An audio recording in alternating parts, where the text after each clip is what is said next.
wajib tahu, inilah 9 kesalahan fatal yang sering tidak disadari saat berwudu.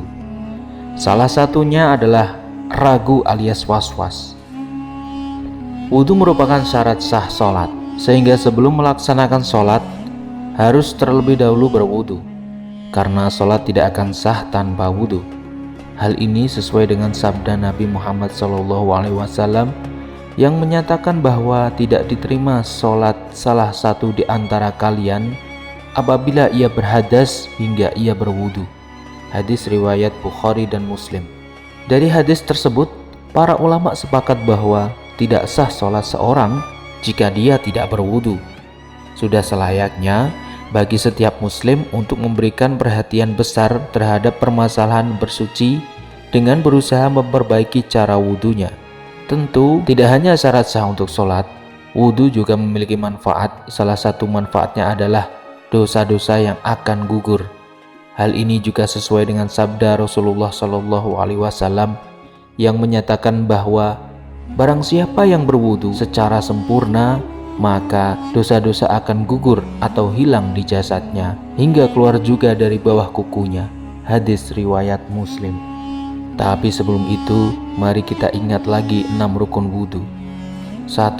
Niat ketika membasuh muka. 2. Membasuh muka. 3. Membasuh kedua tangan sampai siku. 4. Mengusap sebagian kepala. 5. Membasuh kedua kaki sampai mata kaki. 6. Tertib atau berurutan sesuai dengan yang telah disebutkan di atas. Apabila meninggalkan 6 rukun ini, maka wudunya batal atau tidak sah. Guna menghindari kesalahan dalam berwudu, sudah selayaknya umat Islam memahami tata cara yang baik dan benar. Berikut adalah beberapa kesalahan berwudu yang sering dilakukan. 1. Melafadzkan niat. Kebiasaan yang sering dilakukan kaum muslimin yaitu dengan mengeraskan bacaan niat, padahal hal ini tidaklah wajib dan tidak pula sunnah. Dengan kesepakatan seluruh ulama, niat itu amalan hati dan itu mudah, tidak perlu dipersulit dengan harus mengeraskan bacaan niat. 2. Tidak membaca bismillah. Islam mengajarkan umatnya untuk selalu membaca bismillah saat memulai sesuatu hal, termasuk ketika wudhu. Ternyata ini memiliki kedudukan yang penting. Rasulullah SAW bersabda, tidak sempurna wudhu seseorang yang tidak membaca basmalah. Hadis riwayat Ahmad. Namun, ketika kita berwudu di dalam kamar mandi yang mengandung toilet atau WC, maka tidak diperbolehkan untuk membaca bismillah karena berada di dalam kamar mandi. Nomor 3. Kurang sempurna membasuh anggota tubuh.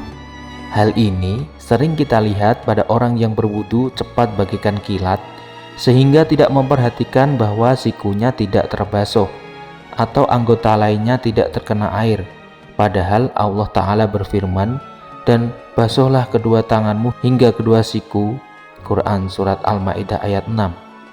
Tidak sempurna dalam membasuh anggota tubuh dan mengakibatkan ada bagian anggota tubuh yang tidak terkena oleh air. Nomor 4. Membasuh anggota wudhu lebih dari jumlah yang ditentukan. Apakah Anda pernah menambahkan jumlah bilasan dalam wudhu lebih dari 3 kali karena merasa was-was? Sebaiknya jangan lakukan hal ini.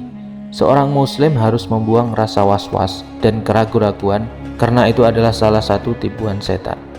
5. Boros air. Agama Islam juga menganjurkan umatnya untuk tidak berlebihan atau boros air, termasuk dalam hal berwudu. Rasulullah SAW bersabda, janganlah kalian boros dalam penggunaan air. Maka beliau berkata, apakah dalam masalah air ada pemborosan? Beliau bersabda, iya, walaupun kamu berada di sungai yang banyak airnya. Hadis riwayat Ahmad. 6. Adanya sesuatu yang menghalangi sampainya air. Sebagian wanita muslimah memakai kutek dan alat kecantikan lainnya. Bahkan di antara laki-laki juga ada yang berwudu sedangkan tangannya penuh dengan polesan minyak. Padahal hal ini menghalangi sampainya air wudu dan kemudian akan membatalkan wudu. Padahal wudu wajib dilakukan agar menghilangkan itu semua sebelum seseorang berwudu. Adapun jika perkaranya adalah karena keadaan darurat seperti adanya pembalut luka dan hal lainnya, misal yang termasuk dalam kategori unsur syar'i, mereka tidaklah mengapa bagi seseorang mengusap bagian atasnya saja, dan apabila air akan dapat membahayakan, maka dia boleh bertayamum. Sedangkan hanya mewarnai saja seperti pacar atau henna, maka hal itu tidaklah mempengaruhi sahnya wudhu. 7. Tidur kemudian tidak mengulangi wudhu. Pernahkah Anda tertidur di masjid ketika akan sholat? Jika pernah, janganlah Anda langsung bangkit dan melakukan sholat tanpa berwudhu lagi. Namun jika Anda hanya sekedar tidur ringan dan masih mengetahui siapa yang ada di sekitar Anda, maka tidaklah wajib berwudhu lagi. Dengan kata lain, tidur yang tidak menyisakan kesadaran atau tidak merasakan apa-apa maupun menangkap suara di sekelilingnya, sehingga tidak merasakan apapun ketika ada sesuatu yang keluar darinya. Di samping itu, mayoritas sepakat tidur yang menjadi penyebab membatalkan wudhu adalah tidur dalam posisi yang memudahkan keluarnya angin, seperti tidur berbaring dengan posisi miring atau tidur sambil duduk dengan posisi miring pada salah satu pinggang. Dengan demikian, tidak semua tidur dapat membatalkan wudhu. Salah satunya tidur dalam posisi duduk seperti yang dilakukan oleh sahabat Nabi saat menanti waktu sholat isya. Para sahabat Rasulullah SAW terbiasa menunggu akhir waktu sholat isya hingga kepala mereka manggut-manggut karena mengantuk. Kemudian mereka melaksanakan sholat tanpa berwudu lagi. Hadis riwayat Muslim, Abu Dawud, At-Tirmidzi, dan Ahmad.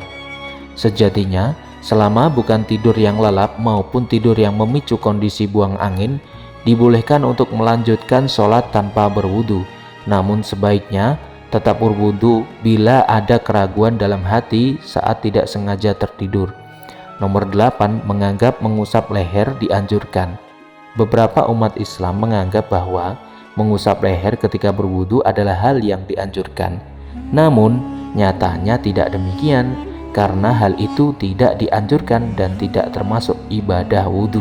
9. Membaca doa-doa khusus, doa membasuh kepala, dan lainnya. Tidak ada riwayat sahih yang menjelaskan tentang hal tersebut. Jadi jangan sampai gagal paham bahwa sebenarnya tidak ada doa-doa khusus di setiap gerakan dalam berwudu. Itulah kesalahan fatal dan sering tidak disadari saat berwudu. Semoga penjelasan ini dapat memberikan hikmah dan manfaat. Jika dirasa video ini bermanfaat, silahkan di-share ke teman-teman yang lainnya agar mendapatkan pahala jariah. Wallahu a'lam bishawab. Wassalamualaikum warahmatullahi wabarakatuh.